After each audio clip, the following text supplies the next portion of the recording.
There's a big show dedicated to Woody Deote at the Perez Museum. Yes. So Woody has spent the last year working on a, commission of all new work, kind of showing his work in ceramic, but installation, sculpture, but also working in stone. He's made this whole new group of mosaic wall works, and I think it's really just a great expression of all the different materials that he uses: bronze, wood, ceramic, and kind of showing how he transforms these kind of everyday objects and merging them with the body in this kind of surreal, psychological way. And it's very mystical too, no? Yeah, there is a lot of... Voodoo is not far. Yeah, there's a lot of ideas about religion and spirituality, the mind, and how he as an artist works through these different elements, but also just how we as a people do it. So he's very tuned into that. And how is it going now?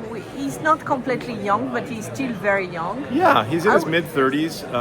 Yes, he was born in 91, right? 91, so yeah. How is the demand now for this artist?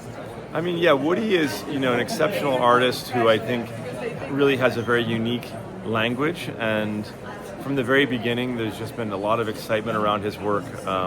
He lives in the Bay Area, he lives in Oakland, so there's a lot of support there.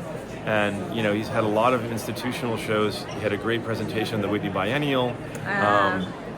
He was in this incredible show at the Met around Dave the Potter that traveled to the MFA Boston. So I think his works are very formal, they're very beautiful. They have great color and form, but they also are very rigorous conceptually. So I think he's an artist that accomplishes a lot of things at the same time, and I think that's one of the reasons why people just get so excited about his work. But the market has slowed down, no? Recently. The market, has been very strong for Woody. The prices have, really not, been expensive. I think the works in the show are between, 20 and 100,000.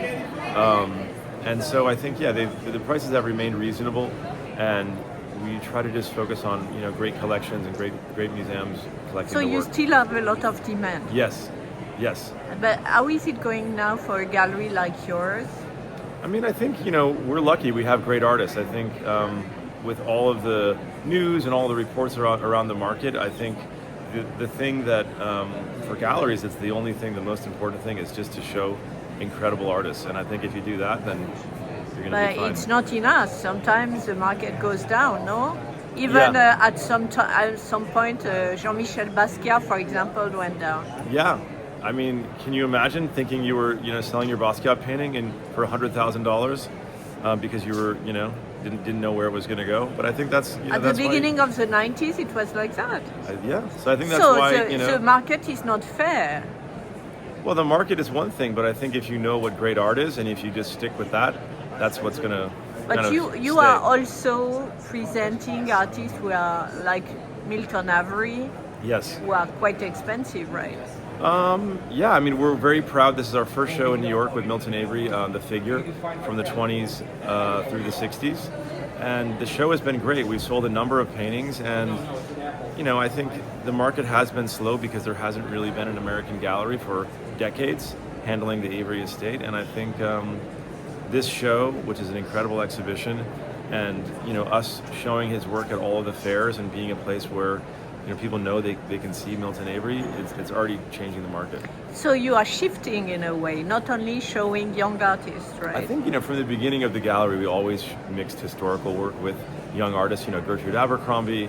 Yeah, but you made her be famous again. I mean, again, you can't change the work. The work is so incredible, and we just kind of help put a spotlight to it. You can't change the work as a gallery, but you can kind of have conviction and show But do you what think you love.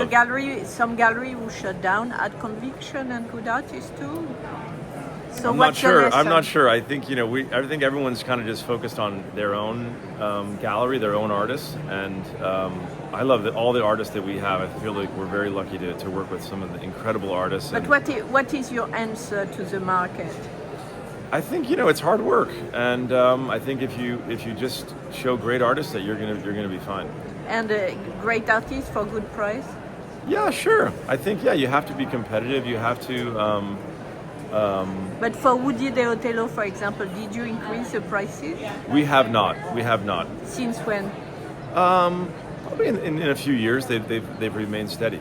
Ah, that's interesting, Yeah. right? You are reasonable. So I think in a so. way- We try to be. I think you always want to have, feel like there's value, for a collector in buying a work. Obviously, it's inherent value as an object, but also in the market. I think that's important to keep that balance.